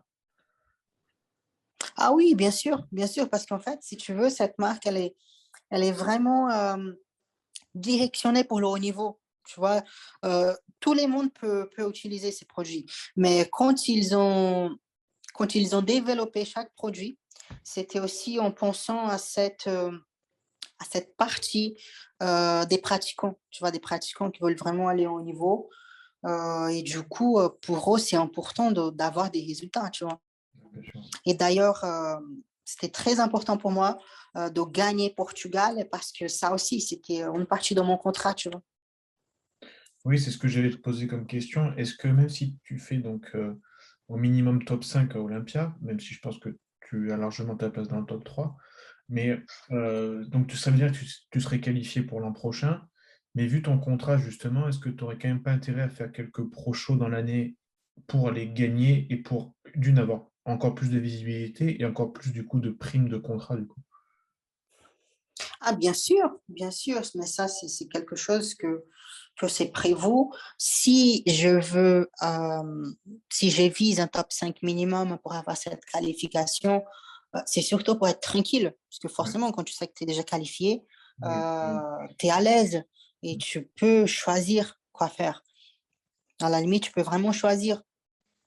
Après, je peux éventuellement faire d'autres shows pro, notamment en Europe, puisque je sais qu'aujourd'hui, je suis vous comme la référence en Europe. Et du coup, forcément, je ne vais pas perdre ces postes-là, au moins pas par l'instant, tu vois, parce que Ouais. comme je t'ai expliqué, je vais pas non plus passer 10 ans de ma vie là-dedans. Mais je pense que si j'ai ces postes aujourd'hui, je vais un peu lui garder pendant mon passage en wellness. Euh, mais c'est pas la priorité, tu vois. Ouais, ok. Je peux faire une compétition pro avant Olympia 2022, mais c'est pas la priorité. La priorité, c'est vraiment d'avoir cette qualification à Olympia cette année pour vraiment être tranquille et pouvoir souffler un peu plus, chose que je fais pas depuis 12 ans, tu vois. Oui, oui, je comprends aussi ouais, ce côté-là. C'est vrai que ça peut être. Ça se comprend largement. Et puis comme ça te permet de reposer l'organisme et le cerveau aussi, du coup, un peu pendant le post-Olympia. Exactement, tout en sachant aussi que il y a Arnold. Cette Oui. année, il n'y a pas Wellness, mais l'année prochaine, oui. Donc, normalement, tu es invité, et quand tu es invité, vaut mieux y aller, tu vois. Bah, l'Arnold, ouais, c'est clair que c'est une sacrée vitrine. Donc, ouais. Voilà, donc, faut pas non plus oublier ça. Normalement, les filles qui font top 5 à Olympia, elles elles sont invitées. Donc, voilà, pour 2022, le scénario idéal, c'est ça, c'est être déjà qualifié pour Olympia 2022 et être invité pour Arnold et faire que ces deux-là. Que ces deux-là, ouais, c'est une sacrée année déjà, quand même. Ouais, Oui, bien sûr, bien sûr. C'est pas négligeable du tout. ouais, ouais, c'est clair. Et ouais, franchement, c'est tout ce que je te souhaite parce que d'une, bah, c'est deux shows quand même qui sont. Bon, bah, Olympia, on n'a même pas besoin d'en parler. Puis l'Arnold, c'est vraiment historique et c'est vraiment le plus gros show derrière Olympia avec, j'espère, en 2022, qu'il y aura aussi comment on appelle ça, l'expo pour que vous puissiez en profiter en tant qu'athlète aussi, ce qui est quand même assez important, je pense, pour vous. Super. Et du coup, ouais, c'est vrai que c'est quelque chose à faire, je pense, même pour les passionnés, d'aller voir un Arnold classique, c'est un bel événement. Du coup, juste maintenant qu'on a parlé de ton côté athlète, moi j'aimerais aussi qu'on parle de ton côté coaching. Donc, tu nous as dit que tu travaillais à la fois dans une salle et puis que tu avais des athlètes aussi et des personnes normales, comme tu dis, en dehors. Comment ça se passe comment tu en es arrivé du coup à coacher déjà? Et comment ça se passe un coaching avec toi? Comment tu vois ça en tout cas? Alors, c'est dingue parce que demain, il y a mon athlète, Charline, mon athlète wellness pro. Mhm. qui va passer sur la scène donc pour essayer de choper sa qualification aussi. Et je pense d'ailleurs que si elle prend cette qualification, ça peut être une première fois dans l'histoire de l'Olympia où il y a un athlète qui monte sur scène et son élève à côté. Tu vois, je ne sais pas s'il y a déjà eu des choses comme ça, mais je ne pense pas. Dans la même Donc, catégorie, je pense pas, ouais. dans la même catégorie, donc coach et athlète, donc c'est assez incroyable. Et si j'ai pris la peine de parler de Charline, c'est parce que justement, le coaching a commencé avec elle. C'était Ok. mon premier élève. Je me souviens que j'étais à Arnold Barcelone en Mhm. 2018 et elle est venue me parler avec son chéri, Nico, que lui aussi, il fait des compétitions en body lourd. Et c'était Nico qui m'a parlé. Il m'a dit, écoute, j'ai coach un peu Charline, mais je voulais trouver un coach un peu spécialisé en wellness. Et aujourd'hui, tu es vraiment la seule avec qui je pourrais confier Charline. Et à l'époque, ça m'a semblé bizarre puisque je ne faisais pas de coaching, tu Ouais. vois. Et je ne m'y voyais pas faire parce que tu sais aussi bien que moi que aujourd'hui, tout le monde devient coach. Tu sors un physique un peu tracé, ça y est, tu fais du coaching. Tu vois? Et moi, je pars du principe que même quand tu as un sacré physique, c'était mon cas déjà à l'époque, j'avais un physique super développé, je pars du principe qu'avoir un gros physique, ça ne te donne pas des connaissances. Ça prouve juste que tu tiens ta diète, tu t'entraînes bien, tu maîtrises un tas de choses, tu t'y maîtrises toi-même, tu vois. Mais ça ne te donne Exactement. pas de connaissances pour coacher tout le monde. C'est un métier, tu vois.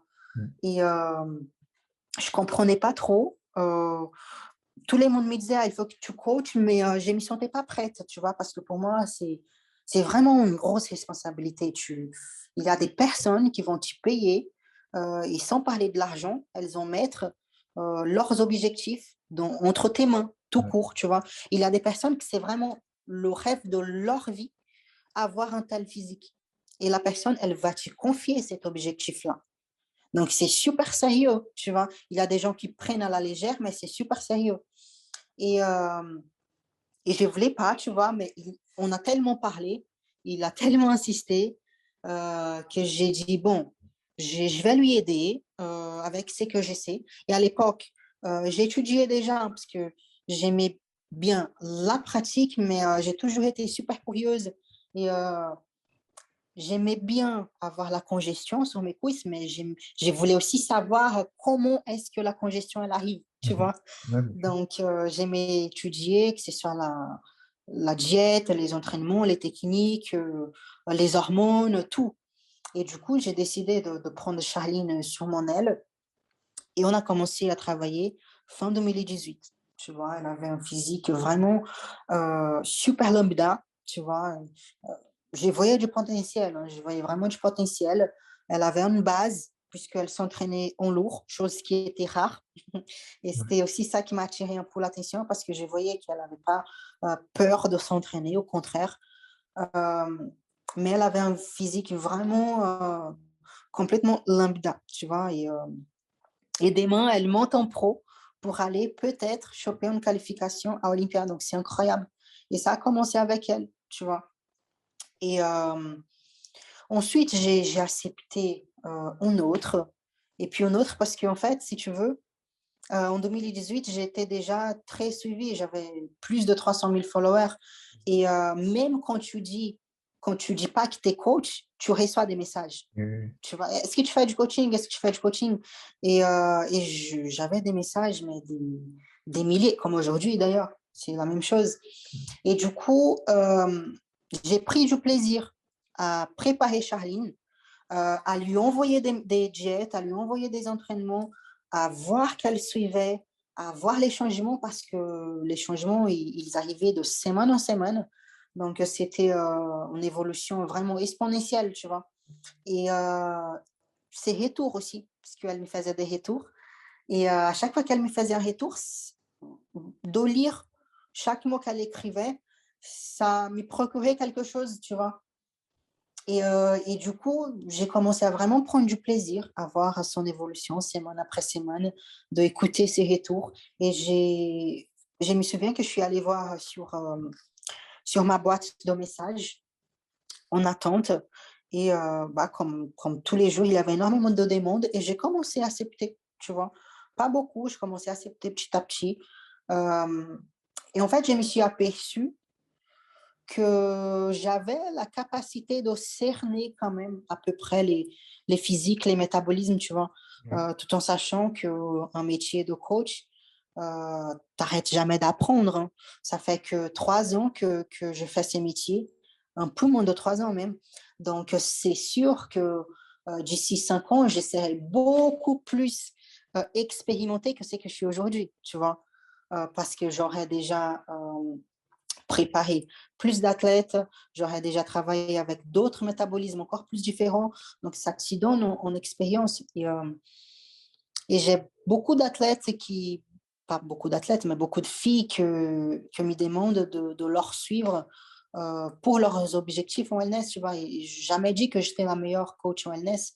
Et loin de là, je suis juste quelqu'un que j'ai du bon sens, tu vois. Je pars du principe qu'il y a un prix à ne pas payer, surtout quand on est femme, Ouais. parce que il y a certains préparateurs hommes qu'ils ils ont préconisé des choses incroyables pour les filles, parce qu'ils ne se rendent pas compte qu'est-ce que c'est, tu vois, de préconiser quelque chose pour une femme. Tu ne sais pas, tu n'es pas une, tu vois. Ouais, je Donc, comprends. oui, c'est très, très compliqué. J'ai déjà vu des choses complètement aberrantes. Donc, voilà, je me suis aperçue que je pourrais vraiment aider beaucoup, beaucoup de femmes, tu vois, avec leurs objectifs. C'était quelque chose que j'aimais et que j'aime et que s'inscrit complètement dans mon domaine de compétences. Et du coup, j'ai vraiment fait du coaching mon métier, tu vois, et ça se passe super bien. Ouais, donc du coup, c'est même plus une reconversion en fait, c'est la suite logique pour toi et c'est même ouais, c'est comment dire, sans coaching, il n'y a pas de Juliana quelque part maintenant, à l'heure actuelle. Ah non, non, complètement. Ça, c'est une certitude. C'est devenu un business, mais que j'essaie quand même de garder ces côtés humains, tu vois, Ouais, puisque bien sûr. je pense qu'on sait tous que à un moment donné, quand tu as du succès dans un domaine, forcément, il y a énormément de demandes. Bah, tu commences à gagner de plus en plus, ça peut un peu t'aveugler et le contact que tu avais au début, tu n'as plus. Et après, c'est la quantité qui devient plus importante que la qualité. Et j'essaie vraiment de ne pas tomber là-dedans, pas pour être mieux que d'autres coachs, c'est pas ça, c'est que moi, je suis athlète aussi, tu vois. Et d'ailleurs, c'est pas toujours évident d'être les deux en même temps. Ouais. Et surtout quand je vais coacher aussi un athlète à moi qui va monter sur la même scène avec moi, tu vois, c'est extrêmement compliqué. Je me mets plus de pression pour elle que pour moi parce que je me dis que je peux rater ma prépa, mais je peux pas rater la sienne, tu vois. Mm. Parce qu'après, je sais très, très bien comme les gens sont. Ils vont dire, ah, elle a fait une erreur sur la prépa Charline pour qu'elle ne lui passe pas devant. Et heureusement qu'aujourd'hui, moi et Charline, on a une relation tellement saine, tu vois, c'est une amie aujourd'hui. Charline, elle vient chez moi, je vais chez elle, elle dort chez moi, il n'y a pas de souci. Et elle sait que, franchement, si un jour elle lui passe devant, je serais aussi heureuse que si c'était moi, tu vois, puisque déjà, c'est une fille que mérite, elle s'y donne les moyens, et parce que on a travaillé en équipe, je sais qu'il y Ouais. a ma main aussi, tu vois. Je sais qu'au début, personne ne croyait à qu'elle puisse sortir quelque chose, mais et voilà, elle a sorti quelque chose d'incroyable. Et je veux vraiment qu'elle réussisse, tu vois. Donc, c'est super compliqué de coacher un athlète qui va monter sur la même scène que toi. C'est énormément de pression. La pression que je ne me mets pas sur moi-même, je m'y mets par rapport à elle, tu vois. Donc, c'est pas évident. Mais, mais ouais, on y arrive. Donc, j'essaye d'être le genre de coach que j'aimerais pour moi, tu vois. Parce que comme je te disais, comme je suis athlète, je sais comment c'est compliqué. Je sais qu'est-ce qu'un athlète, il a besoin de soutien, il a besoin de l'écoute. Il ne veut pas s'y sentir un numéro, tout simplement, tu vois. Tout simplement, ouais, c'est vrai. Donc voilà, pour faire court. Ouais. Non, mais c'est bien ce que tu dis, parce que c'est vrai que comme tu disais aussi au début, bah, maintenant, il y a le côté facile où on sort un physique ou pas, d'ailleurs, des fois, et on se met athlète, on se met coach athlète et on prend le maximum de gens des fois en détruisant les métabolismes des gens, en détruisant la confiance qu'ont déjà les gens ou qu'ils n'ont pas déjà et qu'ils recherchent. Et comme tu dis, bah maintenant, il faut que les coachs ils arrivent à prendre en compte le côté, comment dire, le côté psychologique. Et du coup, en fait, c'est le management d'une personne que tu mets en place, en fait. Exactement, mais c'est exactement ça. Et d'ailleurs, c'est pour ça que je peux pas accepter 100 personnes, tu vois. Donc Mm. là, en ce moment, j'ai un team qui est vraiment très, très réduite, très sélectionné, mais c'est ça qu'il me faut. Même parce que, comme je t'ai dit au début, le coaching n'est pas ma seule activité en ce moment. J'ai d'autres activités aussi. Et j'essaie vraiment de garder ces côtés un peu plus rapprochés, tu vois. Mm. Oui, ils doivent, enfin, tes athlètes doivent, ou tes coachings en tout cas, doivent bien te le rendre aussi. Donc, c'est gagnant-gagnant, je pense. Oui, oui, c'est euh, c'est que du bonheur, que du bonheur. Et demain, ça va être encore euh, bah, une victoire, tu vois, parce que je sais vraiment pas euh, quelle tournure ça va prendre demain pour la compétition en wellness. Je connais à peu près le line-up, donc les athlètes Ouais. qui vont y participer. Donc, il y a quatre Brésiliennes qui sont venues du Brésil. Charline, elle est vraiment prête. Hein. Son physique, il est encore plus abouti que pour Portugal. Regarde, ouais. Et franchement, si elle décroche cette qualification, là, c'est vraiment bah, déjà mon aboutissement en tant qu'athlète, mais en tant que coach aussi, parce que je pense que le coach qui mène un athlète jusqu'à Olympia, c'est quand même incroyable, tu vois. Ah bah, ouais, comme tu viens de dire, c'est un aboutissement aussi, hein. Quelque part, je pense que un coach dans ce milieu-là, bah voilà, c'est quand même c'est comme un coach qui emmène son équipe au Super Bowl, quoi. C'est pareil. Donc, Exactement, exactement, exactement. Mais on va voir qu'est-ce que ça va donner demain. mm, J'ai une petite idée, donc j'ai manipulé le physique à Charline par rapport à cette petite idée que j'ai, tu vois, ouais, parce que je pense que ça va être un line-up très différent de Portugal, tu vois. Parce que Portugal, comme c'était moi qui a gagné, c'est un physique un peu plus agressif. Le top 3 il y avait quand même deux filles qui étaient agressives aussi, tu mm, vois. Et à Alicante, non, c'est des filles qui sont fines, tu vois. Pas fine, mais je connais Julia Chitarak, c'est l'une des adversaires.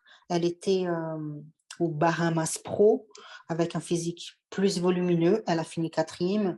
Et là, elle s'est vachement affinée. Donc, elle est vraiment fine. Susanna, c'est voilà, c'est une super connue au Brésil. Elle est assez fine aussi. Donc, Charline, déjà, elle ne peut pas être fine, tu vois. Ça fait pas partie du profil à Charline d'être vraiment fine. ouais.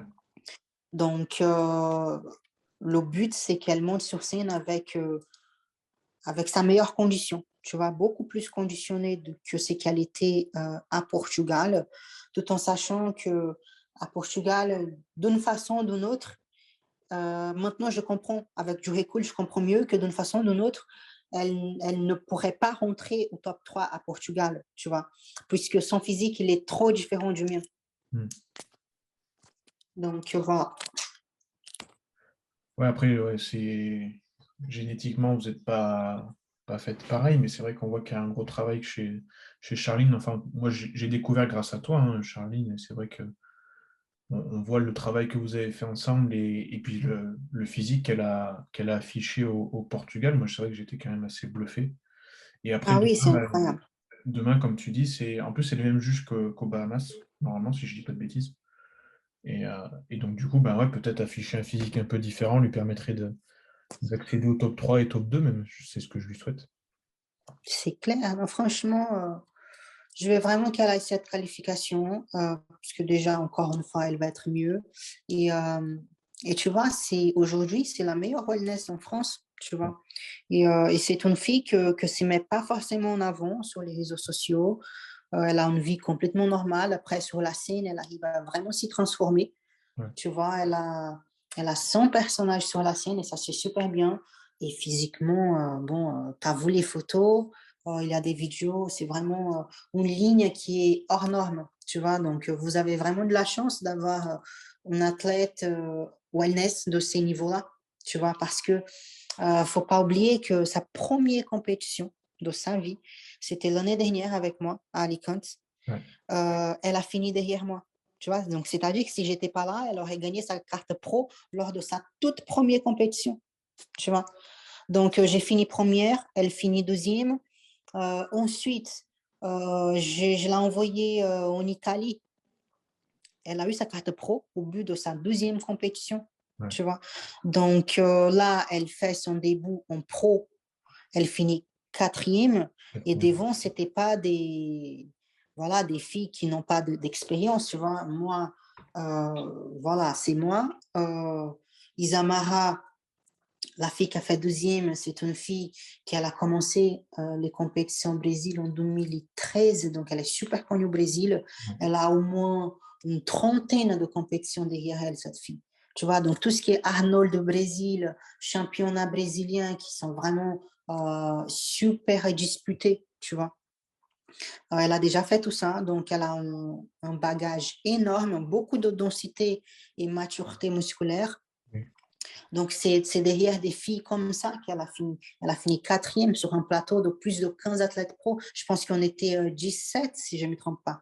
Tu vois, elle est passée devant des anciennes pros IFBB, tu vois, donc des filles qui ont quand même un paquet de compétitions derrière. Donc, c'est une fille qui est douée pour cette caté et il faut juste laisser le temps faire son job, tu vois, parce que je pourrais lui faire arriver 5% de plus conditionné. Mais à quel prix, tu Ouais. vois? Mm. À quel prix? Et wellness, c'est une compétition qu'il faut jamais oublier le produit le plus important, que c'est le temps, tu vois? Parce que tu as besoin de densité et qualité musculaire. Et ça, tu acquéris avec le temps. Oui, tu peux acquérir avec certains produits, mais à quel prix? Tu vois, faut pas oublier que wellness, ils regardent le tout, ils regardent la peau, le visage. Donc, des fois, tu veux arriver 5% mieux sur une compétition, mais tu vas un peu niquer ta peau, ton visage, donc ça sert à rien. Donc, vaut mieux s'y donner le temps, ne pas griller le départ, surtout que c'est une fille qui n'a même pas un an de compétition. Elle va faire sa quatrième compétition, pardon. Donc, franchement, pour moi, c'est l'avenir de la KT. Tu vas tout court. Écoute, on peut que lui souhaiter ça, de toute façon. Je crois que Comment? on peut que lui souhaiter d'être l'avenir de la catégorie. Ce serait un super accomplissement pour elle et un super parcours pour elle et toi en tant que coach, du coup. Oui, et je pense que c'est une fierté aussi pour nous qui habitons en France de voir la France bien Oui. représentée en wellness, tu vois, parce qu'on sait tous que c'est une KT qui est trop basée en Amérique du Sud, Ouais, ouais, tu vois. complètement. Donc, pour moi, le top 5 à Olympia, il va être sud-américain, tu vois. Oui, il y a des chances, oui. Voilà, donc je pense que ça fait quand même plaisir, ça fait du bien et ça motive aussi à d'autres filles à vouloir faire pareil, tu vois, parce que elle peut vraiment faire des choses super bien en pro. Ouais, je pense que comme tu dis, ça va permettre d'avoir une vitrine pour les athlètes françaises qui vont se dire, bon, bah, c'est possible, quoi. Tout simplement, c'est possible d'y aller et de performer. Donc, ouais. C'est clair, c'est clair, c'est clair. Mm. Et voilà, mais on va attendre demain pour savoir qu'est-ce que ça va donner. Exactement. Demain soir, du coup, je pense que les wellness, elles passent. C'est ça, je pense que c'est à partir de 17h. Ouais, il me semble que c'est ce que j'ai vu tout à l'heure sur les réseaux. Juste une petite question avant de clôturer. Tu parlais des produits. Est-ce que, selon toi, en tout cas, chez les athlètes féminines, et même ce que tu peux peut-être observer en salle, je sais pas, est-ce que pour toi, c'est plus tabou chez les femmes et ça existe tout autant que chez les hommes? Ou est-ce que, au contraire, comment dire, ça commence à se démocratiser dans le sens où maintenant, les femmes n'hésitent plus du tout, enfin déjà, je pense pas qu'elles hésitaient avant, cela dit, mais c'est devenu quelque chose par lequel elles demandent assez rapidement à passer à travers pour performer. Non, c'est encore un gros tabou, hein. C'est Ouais. encore un tabou. Les femmes, je pense que c'est quand même moins. Quand on parle des pratiquants, hein, quand on parle pas d'athlètes, mais Mm. quand on parle des pratiquants de musculation, de fitness, c'est sûr que les salles de sport, chez les hommes, il y a quand même une grande parcelle des hommes qui utilisent que avec le but esthétique, hein. Ouais. Chez les femmes, moins, je pense beaucoup moins même, tu vois. Mais oui, ça reste un tabou. Bon, parce qu'il y a tellement de jugements, voilà, c'est tellement un tabou que les Français, ils espèrent quand même l'opportunité d'avoir des vraies discussions, des vraies infos pour des gens que des fois sont prêts à partager leurs expériences, mais qui ne partagent pas parce que, bon, si c'est pour être jugé, on dit rien, quoi, tu vois. Exactement, ouais. Il y a le côté Et trop. c'est quelque chose qu'au Brésil, ça n'existe pas. Les gens parlent ouvertement parce que quand c'est quelqu'un qui a fait des erreurs en utilisant ce genre de choses, quand elle partage son expérience, elle peut empêcher que les gens ne fassent pas pareil, tu vois. Parce que quand quelqu'un veut faire quelque chose, il va faire, qui tu dises que c'est bon, pas bon. Donc, vaut mieux que la personne, elle fasse de la bonne façon, non? Ouais, c'est sûr à 100% ça, oui. Voilà, donc aujourd'hui, il y a énormément de jugements et les personnes qui sont assez calées là-dessus pour donner des vraies infos, elles s'y sentent un peu intimidées, tu vois. Donc, euh, en fin de compte, on s'y taise, quoi. On dit rien. C'est quelque chose que tu regrettes, ça, sur la mentalité française par rapport à la mentalité brésilienne, où il y a pas que sur les produits, hein, je pense à d'autres choses, où on est quand même, nous, on est assez secret, tu vois. Oui, bien sûr, c'est clair que il y a, il y a un fossé hein, entre les deux mentalités. Et encore, comme je te disais au début, je me sens vraiment bénie d'être née au Brésil parce que niveau de l'ouverture d'esprit, c'est quelque chose que je vois une grosse différence. Après, c'est pas, je peux pas généraliser. Il y a des Français qui sont vraiment super ouverts d'esprit, et heureusement, mais c'est pas la majorité. Tu vois, et au Brésil, on est quand même une majorité de personnes qui ont l'esprit ouvert et qui n'ont pas forcément des jugements. Tu vois, après, des cons, il y en a partout, au Brésil aussi. Mais, euh, mais c'est clair qu'on est vraiment plus ouvert à certains sujets, tu vois. Ouais. Du coup, tu penses un jour, à moyen terme, repartir vivre au Brésil ou tu penses rester en France? Écoute, aujourd'hui, je suis incapable de te répondre à cette question. J'ai déjà eu une phase où je me suis dit, jamais j'y retourne au Brésil. Ouais. J'ai eu une autre phase où j'ai dit, je vais trop revenir au Brésil. Et là, en ce moment même, je ne sais pas trop. Tout en sachant que voilà, je suis mariée, j'ai mon mari, il est français, il a sa vie en France. Je ne pense pas qu'il s'habituerait au Brésil parce que c'est bien, mais les Brésiliens, ils sont quand même particuliers. Mon mari, il est trop réglé, trop sérieux. Je ne sais pas s'il s'est fait à la façon brésilienne, tu vois. Voilà, C'est assez marrant ce que tu dis, là, du coup. c'est la vérité. Non, bah, sûrement, de toute façon, je te crois, je suis jamais allé au Brésil, donc je peux pas juger là-dessus. Ouais, on vit un peu le jour, tu vois, c'est pas grave, on voit ça demain. Et mon mari, non, je sais pas si tous les Français sont comme ça, mais en tout cas, mon mari, il ne supporte pas ce genre de choses. S'il a quelque chose à faire, c'est là tout de suite, il faut faire tout de suite. C'est urgent. Même quand ce n'est pas urgent, c'est urgent. Tu vois. Il n'aime pas trop les surprises. C'est tout le temps organisé. Il faut toujours prévoir, organiser à l'avance. Et au Brésil, c'est sûr qu'on n'est pas comme ça. Tu vois, on vit vraiment le jour, tranquille, pépère. Bah, écoute. Un peu de samba. Oui, oui, oui, c'est vrai que nous, c'est pas du tout dans notre culture, ça. C'est vrai que... Ouais, ouais.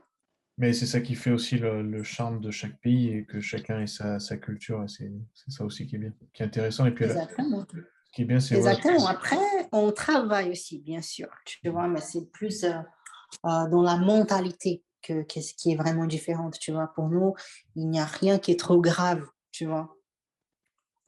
Ouais, je vois, et ça me fait penser un peu à tout ce qu'on a pu reprocher aux footballeurs brésiliens qui sont quand même, eux, surmédiatisés quand ils viennent en France. Et en fait, on leur reproche d'être comme ils sont, mais c'est leur culture. On peut pas leur reprocher. Exactement, exactement. Mais ça, c'est vrai. Ouais. Bon, bah écoute, pour finir, bah, juste, ouais, je voulais te remercier encore une fois pour le temps, parce que bah, surtout quand on a 8 semaines d'Olympiade, prendre du temps, ça, comme tu dis, ça compte. Donc merci pour ça. Et puis, bah, je sais pas sur quel message t'aimerais terminer ce podcast du coup. Alors, je voulais tout simplement te remercier, toi aussi, encore une fois, pour m'avoir invité. C'était vraiment super sympa. Ça fait toujours du bien de partager des bonnes infos, une bonne conversation. Le message, c'est le message que j'ai dit souvent, que ce soit sur les réseaux, que ce soit à chaque personne que j'ai l'opportunité d'en discuter. C'est de s'y donner le temps, d'avoir la patience. Oui, d'avoir la patience, cette patience qu'on parle souvent, mais qu'on n'a pas trop. Comme je t'ai dit au début, j'ai eu vraiment la chance de commencer la musculation à une époque où les réseaux sociaux n'existaient pas. Et du coup, cette patience, j'ai pu l'avoir de façon naturelle, tu vois. Mais dans le body, c'est pas un produit que vous allez prendre, c'est surtout la patience que vous allez avoir qui va faire toute la différence. Donc, voilà, je pense que c'est le plus important à retenir aujourd'hui, c'est d'avoir la patience d'évoluer tranquillement sans s'y faire du mal, sans s'y mettre dans le tort, tu vois. Ouais. Et de faire les choses dans l'ordre et step by step. Exactement. Mm. Ok. Bah écoute, merci encore du coup. Puis ben, on suivra donc avec attention le parcours de Charline demain. Et puis ben, aussi ta préparation pour Olympia du coup. Puis ben, on espère de la préparation de Charline aussi par la même occasion. Oui, oui, oui. Et au pire, on refera un petit podcast après Olympia pour en discuter. Ah, ça serait avec plaisir. Et puis même, je voulais justement en faire un avec Charline, mais quand j'ai vu qu'elle préparait Alicante, je me suis dit, il faut que je la laisse tranquille. Donc, écoute, ça pourrait être une très bonne idée de faire un podcast aussi avec Charline dans l'avenir, je pense. C'est parfait. On va voir tout ça. Voilà. Et puis on se tient au courant. Mais encore une fois, merci beaucoup, Alex. Et puis passe un bon week-end. Merci à toi aussi. Salut, Alex. Salut. Et salut à tous.